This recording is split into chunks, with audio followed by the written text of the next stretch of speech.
to you that mixed housing urban is in the far reaches of Glendowie, which is closer to Browns Island than it is the CBD of Auckland, in places like Cranbrook Place in and around Glendowie College. Miles away from a town centre, but that's where mixed housing urban has found its way. We've also seen intensification in and around Newmarket. It's now up to 72.5 metres height control, and so I believe the Auckland Council proposal over the Central Isthmus that was signed off in good faith by this table, and the public, many weren't happy, but nonetheless they thought that that was probably some middle ground, were happy overall to accept.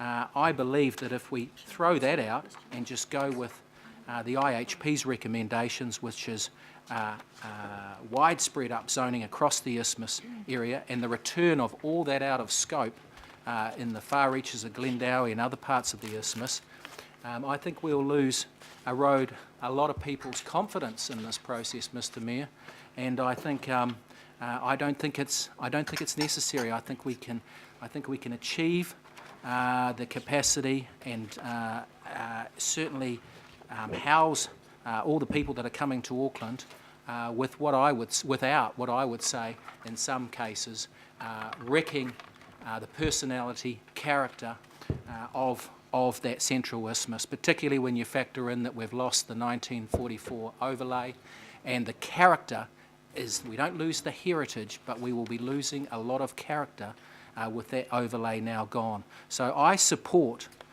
what the majority of this council has agreed to, which was the Auckland Council proposition for the central area, not the IHP's recommendations. I support that out of scope staying out of this plan, and that's what a majority of us supported 4 or 6 months ago. And so I asked Mr. Chair, and I asked my colleagues that we reject the IHP recommendations for Auckland, and that we go back to what the council agreed to in good faith with our communities in the last 3 years. Very good.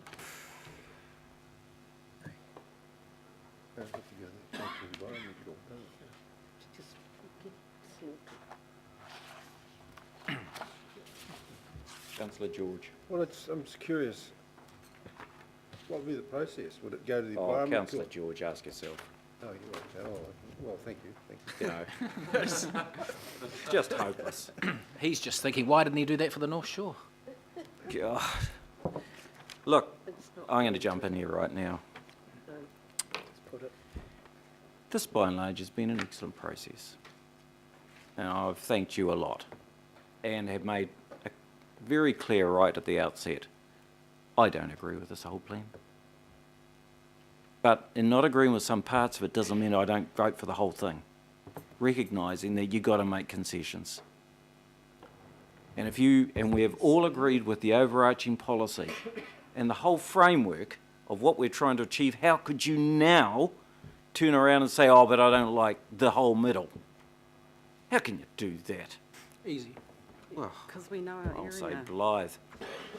So, councillors, what I think is critical here is to recognise, and what I've asked for, and can't think of any other way to do it, but to allow you to go through street by street by street, saying what you do like and what you don't like. No one wants to do that. No, go back to the council's proposal. Yeah, right. So, for me, that would be just a complete decimation of the whole process. After having 4.5 years, and you would arrive at this point having ticked everything else off, and then turn around and say, no. So, councillors, I'm speaking to the balance of you. This requires good common sense, consistent and direct approach. Now, I have a couple of issues that Councillor Kathy Casey and Councillor Mike Lee want to raise. Councillor Mike? Well, first of all, Mr. Mayor, I think it's important that we be consistent. We've been through a long process. We notified the plan and it went before a panel appointed by the government, and now we have the outcome of that, and we have to work through that. But in terms of consistency, Councillor Brewer is quite right. We, in our notified plan, was a great deal of intensification and significant expansion of the urban area to enable development.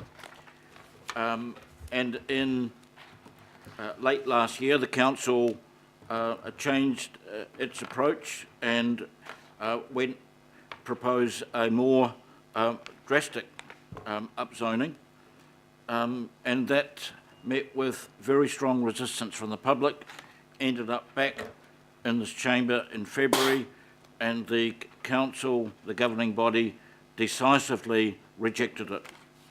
And what we've seen come out of the panel, the independent panel, is exactly what really, by and large, what we rejected, what the public rejected. So you may not disagree with Councillor Brewer, but he's being absolutely consistent and has gone by the book. And by and large, I completely agree with his position in terms of the changes imposed by the appointed panel, how radically different they are from the notified plan. Now, if this goes through, and I'm sure it will, there is still the question of anomalies and individual examples of what would normally be considered injustices, which would be appealed. People would be able to seek legal redress and bring in their lawyers, and so the process would go on. But we have to recognise this is a very constrained process. This is quite novel in the history of planning in Auckland, or indeed New Zealand, and so therefore, rather like intensification itself, we have to deal with this a lot more carefully than normal. We can't say, oh well, if you're not happy you can always appeal, because they can't, the people can't appeal. And therefore, if we're going to do this job properly, and we have to swallow some rats, we have to make damn sure that there is not egregious cases of injustice to people's civil rights and property rights by when we vote for this. And so I would like to see, Mr Mayor, a process, and you alluded to that, there is any examples which appear to be out of scope or appear to be quite anomalous, are tidied up and dealt with, at least examined, tidied up and dealt with towards the end of the process. Right. Councillor Cathy. Well, I probably need to ask Catherine a question. It's just with regard to the interim decision by the Environment Court on the Three Kings Quarry development. Yep.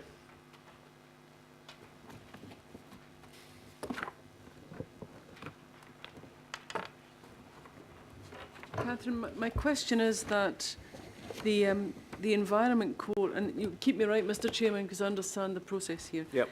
But the Environment Court has made a decision which is largely in favour of what the community wanted, and which alters then the Three Kings precinct that we're about to pass. Can I just pause there? Yeah. We do need to be very mindful and pay attention to the legal constraints that we're in, that we are able to make decisions here today. You are making decisions on information that was before the panel.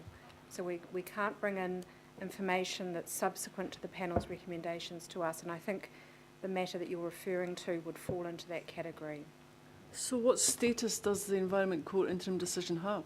It's an interim decision in a parallel process.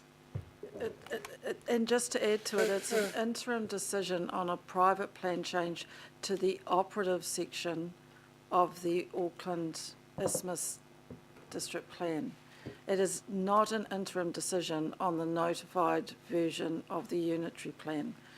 So I think, as we've discussed previously, even if it was the final decision on the private plan change appeal and it amended the operative district plan, it would have no impact on the proposed unitary plan, because, as Catherine has said, none of that information was available to the independent hearings panel. And they've made that very clear in their decision that they cannot have any regard to something which was in the Environment Court on an operative district plan.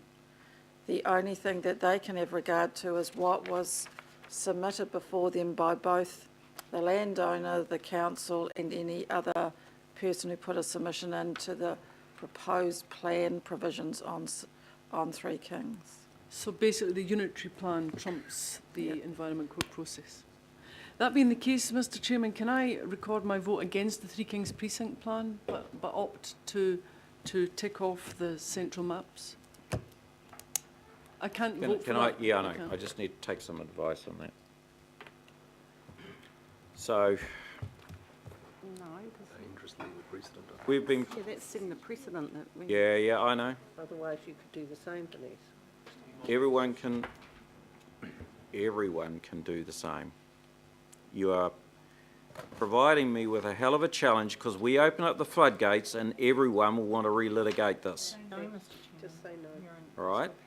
So that is the challenge that you're providing me with.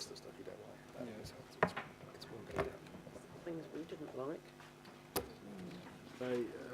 Mr Chair, we could do what we offer in the long-term plan and the annual plan, where a councillor might just note an objection to a particular part of it without voting against a particular part of it. We've had, for consistency's sake, 5 lots where no one got a chance to note. Yep. That's the problem that we've got. I've asked for people to actually try and remember that they're sitting here for the whole of Auckland, and that whole of Auckland's just not about one issue. Right? Now, what sort of fairness would it be if, having gone through the other 5 parts, and then to arrive at the last one and to say, oh, you're allowed to note? That would be a real challenge to the balance of everyone else. The only way I could do it is if you all agreed that that's what we do, and that you each be allowed to note in hindsight against the decisions we've made. Oh, no. It's not very regional, is it? I know it's not very regional, but I've been basically stuck here with playing a game of Russian roulette with 1 or 2 of you. That would be a little bit unfair because those of us who've declared a conflict of interest couldn't make a note. That's right. Yeah, I know. exactly. Yeah. So, yet I understand the issue, but it's an issue that continues to be in front of the courts. So, where's our... Can I you come back accept up your there? ruling, Mr Chairman. Can we move on? Yeah, good. Good. Let's get on. Okay. Good on you, Kathy. Thank you, Kathy. Well done, Kathy. Yeah. Being regional. Yeah. I was going to say the wisdom of Solomon wasn't saving me there. Okay. I'm a bit worried about asking anyone else from the Aucklandismus to speak here.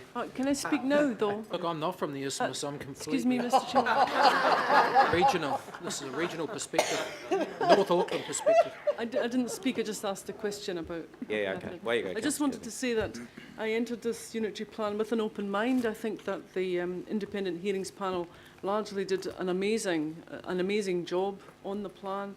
And what I really want for the future is that for my daughter, who was raised in my suburb, to be able to live there when she's an adult and ready to buy a house. And I think that's what this allows. It allows the suburbs to have, for people to be able to access all of Auckland, and played my part in that. And my 17 grandchildren. Haven't got any of those yet. Okay. Councillor Bill. So it's, we're at this point and people want to unpick is a little bit unfortunate. 422 odd thousand extra potential dwellings, and that's the gut stream that goes through this whole unitary plan, allowing that to happen, and then we're tying the infrastructure to that. There's no way we can stop the popularity of this city. The people will still keep coming. We need to allow for intensification. We need to allow for outer growth in the greenfield areas. Yep. Every person's ward has accepted some challenges. Yes. Every person's ward. Some more than others, it doesn't matter. But everyone has subjected some challenges. We're all from Auckland, and it's what's good for the city that counts. We just need to move along, get some intestinal fortitude, stand tall, and pass this at this point. Then move to the next stage and the technical issues. Don't like the term dead rats, but there's some bitter pills for everyone. But in its summary, in its totality, that gives a result for Auckland to break the impasse that we've currently faced and are facing. That's been 25 years in the building. We need now, for the city's sake, and indeed for the country's sake, to move forward. Okay. All right, well, look, I think what I'd like to do, we've first of all got Sylvia Parker, no one's really even spoken to that. So we have that there. Is there anyone who wants to speak on Sylvia Parker?